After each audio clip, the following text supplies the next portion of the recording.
Mesdames, Messieurs, bonsoir. C'est le temps de l'information sur Canal 2 International. Voici l'essentiel des titres qui font l'actualité ce samedi 26 février. Le panier de la ménagère a mal à son huile. La matière grasse se fait désirer dans les espaces marchands et se vend à prix d'or. Les acteurs de la filière annoncent une commande de 143 000 tonnes cette année, soit 3 000 tonnes de plus que l'année dernière pour satisfaire la population. Une nouvelle qui devrait faire sourire plus d'un. Et puis la crise au Nozo trouvera-t-elle une solution grâce à la voix des femmes? C'est en tout cas l'ambition de 60 organisations non gouvernementales féminines. Elles espèrent donner une autre chance au dialogue entre toutes les parties prenantes à ce conflit, après les retombées mitigées du grand dialogue national. Et enfin, la mise en œuvre de la SND 30 au cœur des échanges au Salon Promote 2022.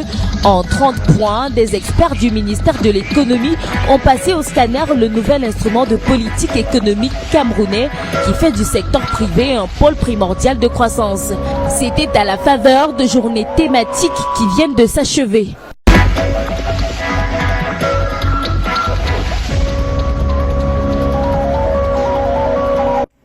Ouvrons ce journal avec un écho des marchés. L'huile végétale se fait rare sur les étals comme dans le panier de la ménagère. L'importation de 143 000 tonnes contre 100 000 tonnes l'an dernier vient d'être validée pour combler le déficit et en finir avec l'inflation. Annonce faite par les acteurs de cette filière au fort potentiel de croissance. Face à la presse, c'était récemment à Yaoundé. Compte rendu Karen Mezachi Achoya. La disette et la remontée des coûts de l'huile végétale dans nos espaces marchands amaigrissent le panier de la ménagère depuis la fin de l'année 2021. La raison, déficit de plus de 160 000 tonnes d'huile de palme brute. La production nationale qui tourne autour de 400 000 tonnes est largement inférieure à la demande, estimée à plus de 2 500 000 tonnes. Chaque premier mardi du mois, au niveau du ministère du Commerce, en ce qui concerne le comité de régulation de notre filière, il y a une clé de répartition qui est mise en place pour permettre aux industriels de la deuxième transformation de savoir quels sont les quotas qu'ils peuvent ou qu'ils ont le droit d'acheter. Et vous comprenez que si vous avez votre argent et que vous n'êtes même plus capable d'acheter, ça pose un problème. L'importation apparaît donc comme la bouée de sauvetage qui va permettre non seulement d'en finir avec l'inflation, mais également préserver les emplois dans cette filière, comptée parmi les 8 branches d'activité du secteur agroalimentaire. Aucun déséquilibre de la balance commerciale en vue, les pertes en termes de recettes au niveau portuaire seront récupérées avec un additif. Nul besoin d'appliquer la politique de l'import-substitution. Il faut déjà le produit auquel on va substituer celui qu'on importe. Or, il n'existe pas. Donc, l'importation est simplement une mesure conjoncturelle face à un problème structurel qui est celui du déficit qui va croissant. Pour ceux qui se souviennent, il y a quelques années, on était à 100 000. On était même à 60 000. Aujourd'hui, on est à plus de 160 000. Ça signifie qu'on doit faire très attention. Le pied à l'étrier pour préserver le goût de certains de nos mets qui, sans cet ingrédient, ne procureront pas suffisamment de plaisir à nos papilles gustatives. Elles sont des femmes, elles sont réunies auprès d'un conglomérat de plus de 60 ONG camerounaises et elles rêvent de paix pour les régions du nord-ouest et du sud-ouest camerounais. Ces ambassadrices lancent un appel à l'endroit des différentes parties impliquées dans ce conflit qui a déjà fait de nombreuses victimes. Elles les invitent à donner une nouvelle chance au dialogue dans cet élément. En images, la force fédératrice de plus de 60 groupes de femmes du territoire national camerounais.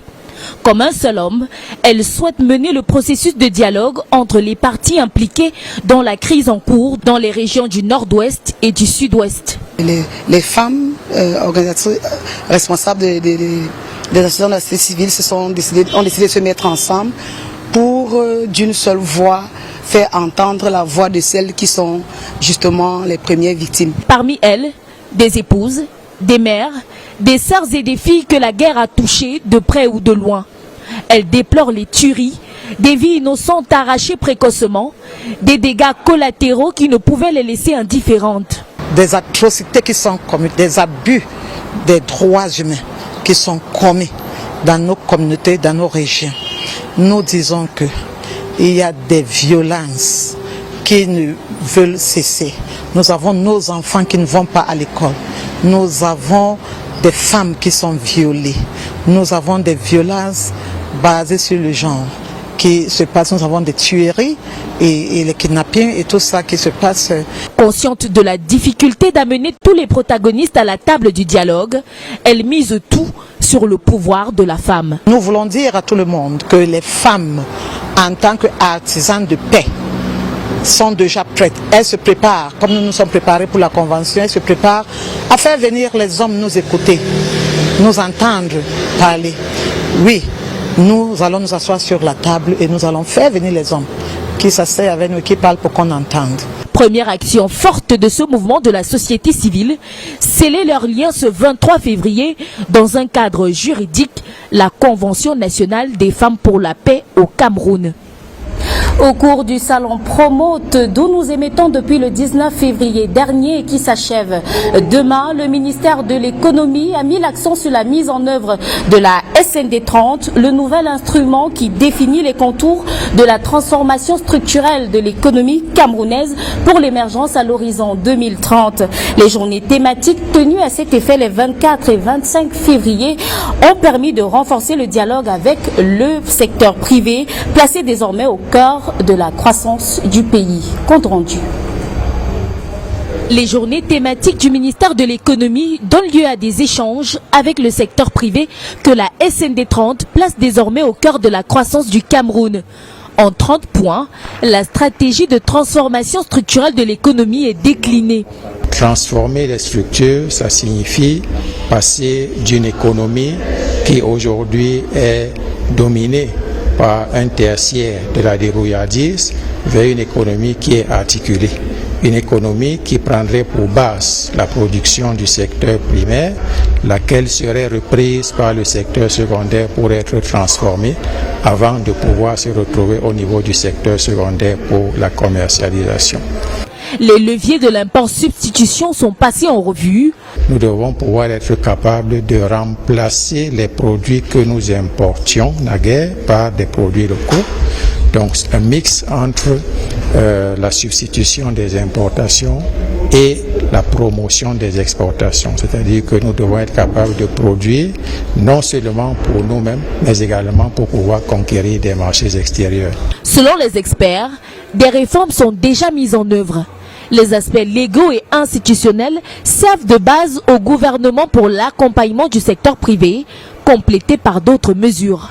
Par exemple, la préférence nationale, c'est-à-dire qu'il faut préférer, il est préférable de préférer les produits locaux, notamment même l'État à travers la commande publique, parce qu'il est quand même question de porter au moins à 60% la part des biens locaux, la part des biens et services locaux dans la commande publique d'ici 2030. Également des actions telles que la protection de l'espace économique national. Il est question dans un spectre plus large de promouvoir le Made in Cameroun et de faire de la sous-région une zone économique forte, gage d'attractivité pour les investissements. Et pour finir avec le package Promote de ce 20h, intéressons-nous à la session spéciale du FECOM tenue ce 25 février.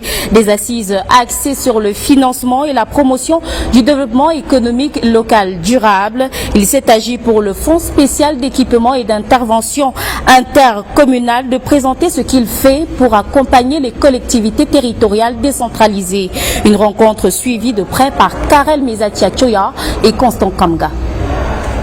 Le FECOM, par sa présence au salon de l'entreprise, de la PME et du partenariat ici au Palais des Congrès de Yaoundé, remplit la mission à lui confier par l'État dans le cadre de la décentralisation. Il s'agit précisément de l'accompagnement des collectivités territoriales décentralisées. Quoi de mieux que ce rendez-vous d'affaires pour échanger avec ces dernières et les opérateurs économiques, l'un des maillons essentiels pour l'atteinte des résultats escomptés. La thématique sur la table des échanges est justement relative à la promotion du développement économique des collectivités territoriales décentralisées au niveau local. Et nous savons que pour ce faire, l'État a transféré un certain nombre de compétences aux collectivités territoriales décentralisées qui les amènent à agir aussi bien dans le cadre de la planification et du développement urbain que dans le cadre de la production au niveau des activités agricoles, halieutiques, ainsi de suite. L'approvisionnement en eau potable, la production décentralisée d'énergie renouvelable et du solaire sont entre autres secteurs dans lesquels les collectivités territoriales décentralisées peuvent s'investir. Seulement, elles auront besoin d'équipements produits par des opérateurs. Le conseil régional a un certain nombre de compétences, la commune aussi d'ailleurs. On va prendre l'exemple de la mobilité urbaine. S'il faut mettre un service de transport urbain, il va falloir un opérateur qui construit l'infrastructure, il va falloir des opérateurs quelquefois peut-être pour l'énergie, ainsi de suite. Cet atelier aura été doublement bénéfique pour les participants, à l'instar des régions dernières nées des collectivités territoriales décentralisées. C'était pour elles l'occasion d'apprendre, d'avoir une idée de ce qu'offre le FECOM et se faire connaître. Ça a été l'occasion pour nous de leur dire qu'il faut penser au code d'intervention air pour les régions. Occasion aussi de porter nos doléances, nos préoccupations à l'attention de FECOM. Dans la liste des effets attendus au sortir de cette session, l'engagement des CTD à produire les bonnes pratiques de développement économique. Cap à présent dans l'Adamawa où le service des impôts poursuit SAMU, partenaire fiscal intégré. C'est le nouveau concept avec lequel les contribuables de cette région devront désormais composer. Ceux des marchés Bamianga et Bantaï à Ngaoundéré viennent de signer un protocole d'accord avec le Centre régional des impôts. Objectif, lutter contre l'incivisme fiscal et réaliser la performance de 12,4 milliards de francs CFA assignés à cette circonscription fiscale. Les détails avec Eric Ngele.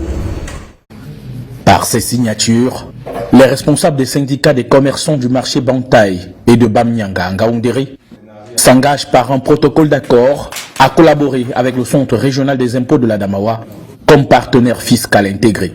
C'était en présence du gouverneur de la région. Le partenaire fiscal met auprès des contribuables du secteur d'activité des campagnes de sensibilisation en vue de leur recensement, leur immatriculation intégrale et l'accomplissement régulier de leurs obligations déclaratives. Et il est prévu que, monsieur le gouverneur, ceux qui vont adhérer seront dispensés des contrôles fiscaux. Il ne saurait toutefois se substituer aux agents des impôts. Quelle est la garantie qui ne va pas se muer en agent de collecte des impôts?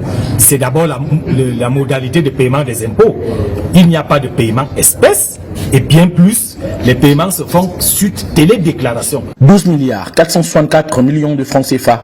Tel est l'objectif de collecte assigné cette année à la circonscription fiscale de l'Adamawa. Un chiffre en hausse de près de 4 milliards par rapport à l'exercice précédent qui ne prend pas en compte les objectifs liés à la collecte des ressources destinées aux CTD et aux organismes publics. Il faut pour ce faire ratisser large. On attend de nous un résultat positif.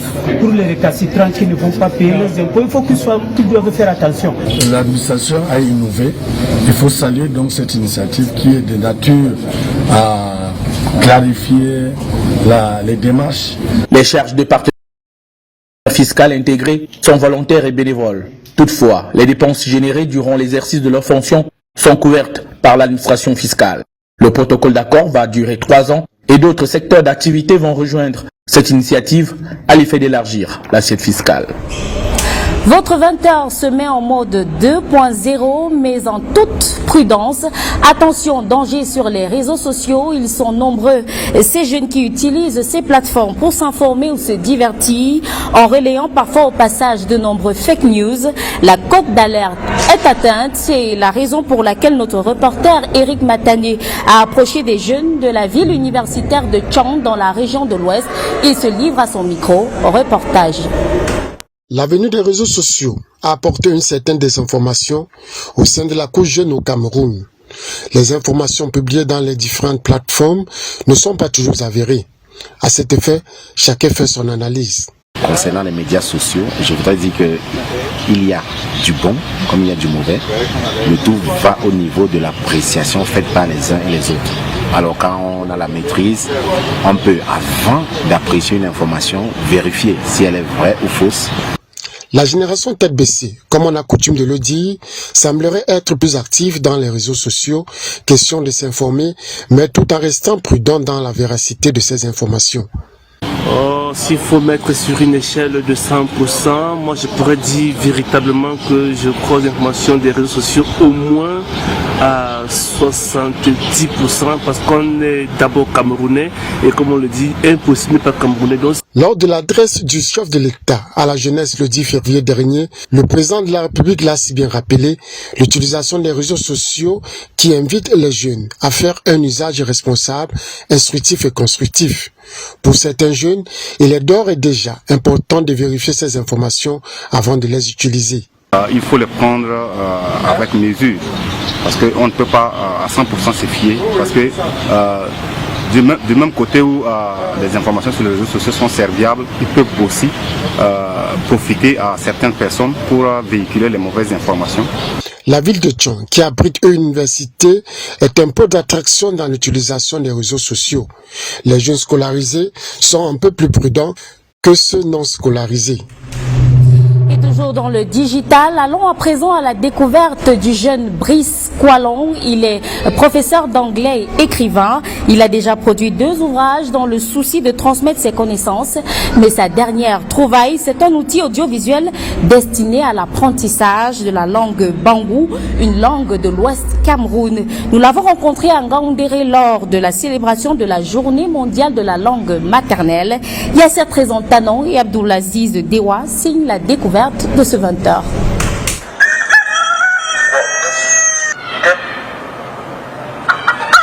C'est la dernière innovation de Brice Kwalong, un jeune professeur d'anglais de 35 ans originaire de l'Ouest Cameroun qui a su faciliter l'apprentissage de la langue maternelle par la TIC à tous ceux qui n'ont pas la chance de grandir avec les grands-parents ou même ceux qui évoluent loin de leur village natal. Un concept qui s'inscrit en droite ligne avec la 23e édition de la Journée internationale de la langue maternelle. À cause de la vie dure et de l'éloignement, les parents qui ont eu plusieurs enfants ne peuvent pas être chez tout le monde à la fois. Donc il faut un moyen qui va remplacer ce rôle que les grands-parents jouaient avant. Quoi de mieux que la technologie? Lorsque nous ne sommes pas là, les enfants peuvent donc apprendre avec les téléphones, les ordinateurs. Toutes ces vidéos qu'on utilise pour qu'ils apprennent l'anglais, le français, qu'on télécharge sur Internet, on peut aussi faire la même chose pour ce qui est de nos langues maternelles. Donc c'est dans cette perspective-là que j'ai créé Bangou TV. Il invite les élites et autres personnes de bonne volonté à copier son exemple pour faciliter l'apprentissage de toutes les langues maternelles que compte le Cameroun. C'est une occasion d'inviter à la promotion de ce type d'outils pour toutes les langues, de telle sorte que lorsqu'on cherche tel ou tel élément dans nos langues, que cela soit également visible sur Internet.